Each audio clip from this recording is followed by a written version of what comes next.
Before a must-win game against the Los Angeles Chargers, the Denver Broncos have a little bit of a shakeup on our practice squad. We're going to get into that so much more in this video. If you're new to this channel, it really helps me if you like and subscribe. I'm Ben. I cover all things Denver sports. Now let's dive in. In a little bit of a change of pace, we have seen several former New Orleans Saints come to the Denver Broncos because of the Sean Payton connection, how connected he was to that owner. A lot of similarities in coaching staff. Obviously, he was in New Orleans before he took a year off and went to the Fox studio. But now we see New Orleans steal a player off of our practice squad, and we know turnabout is fair play, and that's where we're at. But the person that they stole off our practice squad is this behemoth of a man, PJ Mustipher. He was a defensive tackle, undrafted out of Penn State. And according to a lot of sources on New Orleans Twitter that I've been looking at, they think he has a legit shot of not just making the 53, but actually getting some playing time. So typically, when a player is stolen off another team's practice squad, it is to make the 53.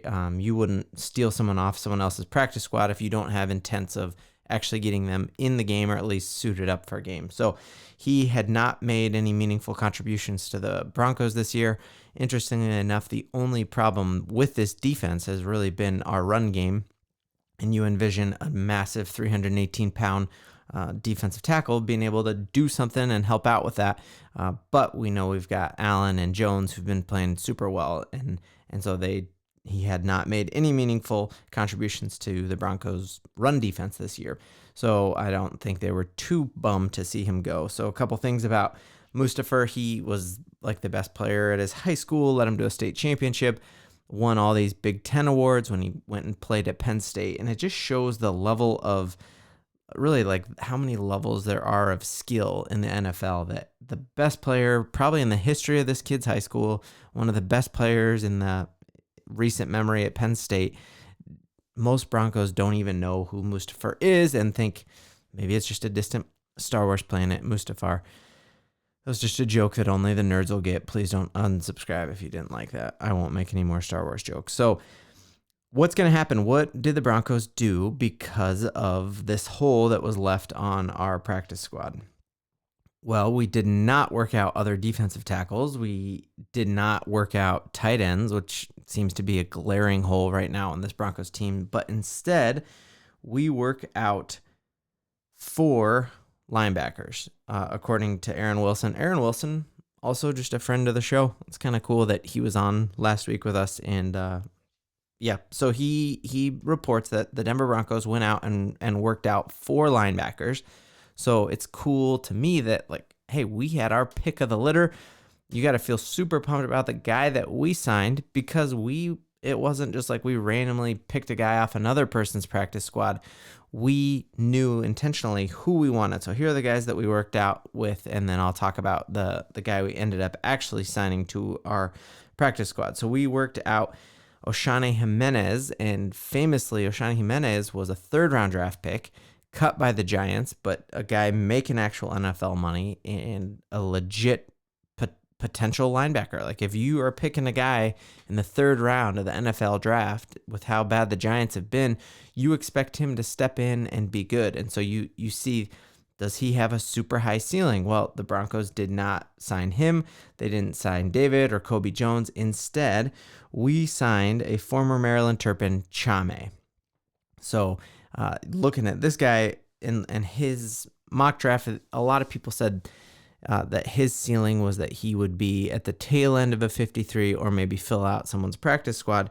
But he is a 6'4", 260-pound undrafted rookie, 49 tackles, 9 sacks, 1 pass breakup, and 4 forced fumbles in 33 games with Maryland. Maryland plays some pretty tough games. The Big Ten is good.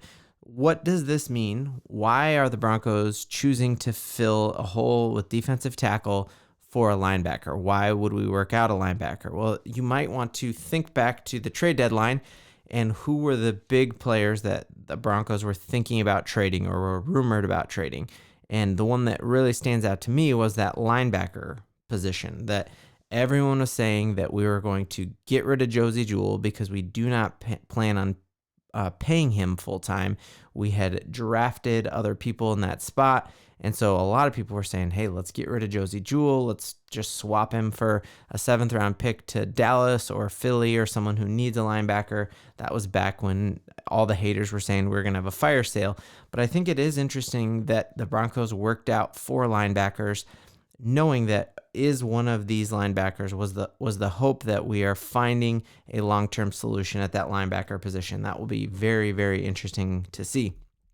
Other interesting thing about the NFL is that it really is a next man up league, and you see people go from a practice squad to making a meaningful difference. That the jump ball in the end zone to beat the Texans last week, who was it? It was our guy, Lucas Kroll. It was the first video that ever blew up on this channel, was that the Denver Broncos signed a new freak athlete tight end, Lucas Kroll, and you see him go from no one thought he was even going to get any playing time to he is in the end zone with a jump ball. It was intercepted. It didn't end how we wanted, but we broke down last video that we shouldn't be discouraged because we are in the playoff hunt. We're still going to make the playoffs, but don't sleep on these signings. None of these signings are inconsequential, especially when the Broncos are making this playoff push. We got a lot of injury updates to break down, a lot more to break down. We'll get more of that coming tonight. Thanks for watching Broncos Country. Let's ride.